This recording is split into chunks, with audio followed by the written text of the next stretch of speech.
Have you ever seen an international batting lineup walk out with confidence and leave looking like they had just survived a natural disaster? Because that's exactly what happened in Port of Spain, when Curtly Ambrose picked up a red ball and handed England a brutal lesson. 6 foot 7 inches tall, whiter than a library during exams, and about as friendly as a tax audit. Ambrose didn't need words to intimidate. His presence said enough.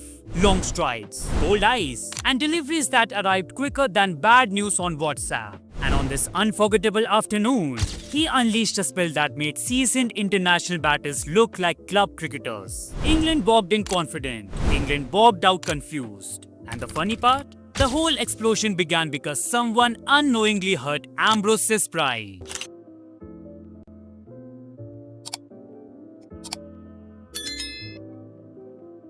Coming into the third test, West Indies were already leading the series 2-0. England were wounded but hopeful, telling themselves that one strong performance could flip the narrative.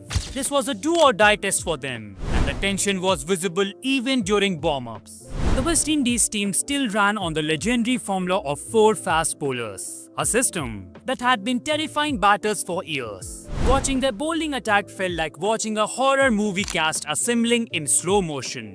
The batting, though, lacked experience. After Desmond Haynes and Richie Richardson at the top, 4 young left-handers filled the middle order.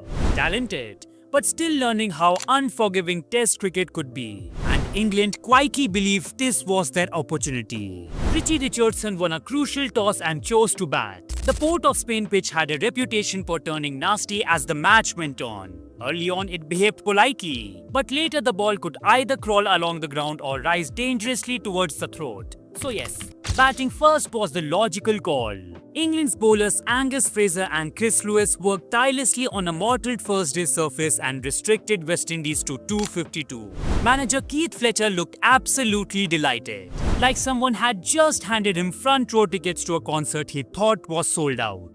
England then responded strongly with 328, taking a lead of 76 runs, while Ambrose himself grabbed a 5-wicket haul.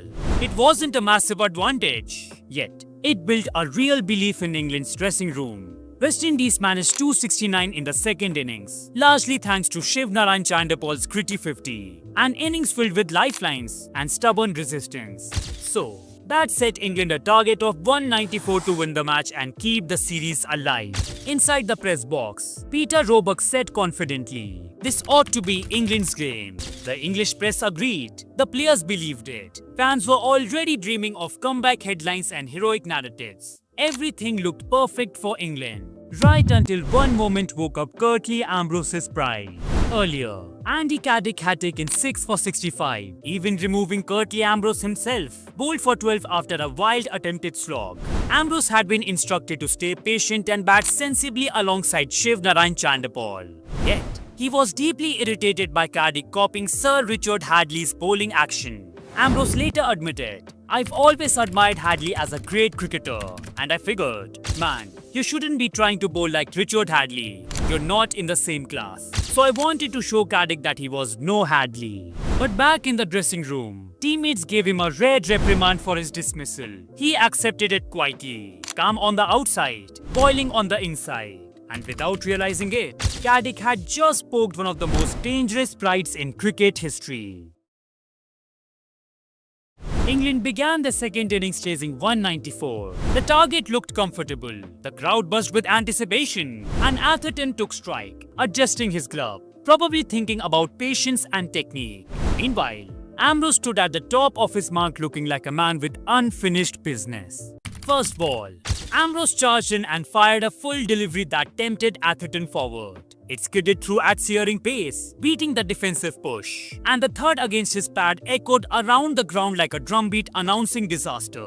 Thousands roared in appeal, and there stood Atherton, both arms raised, almost like a man surrendering to the police. And even before umpire Buckner raised his finger, the crowd sensed what was coming. Out. Ambrose celebrated by punching an imaginary speed back with both fists. And later, Atherton admitted that delivery would have dismissed him 9 times out of 10. Soon after, Mark Ramprakash was run out in chaotic fashion, and England was suddenly 1 for 2.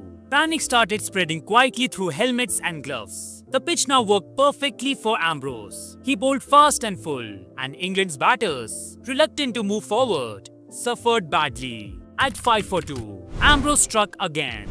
A delivery similar to the one that removed Atherton, nipped back sharply and smashed through Robin Smith's defense, crashing into the stumps between bat and pad.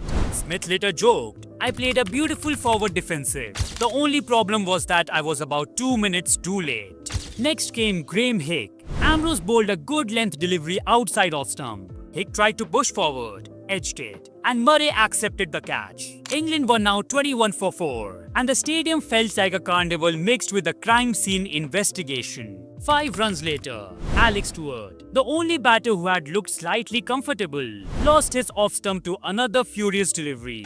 The crowd went completely wild. Commentators described the spell as fast, hostile, and accurate, which sounded almost too polite for what was unfolding.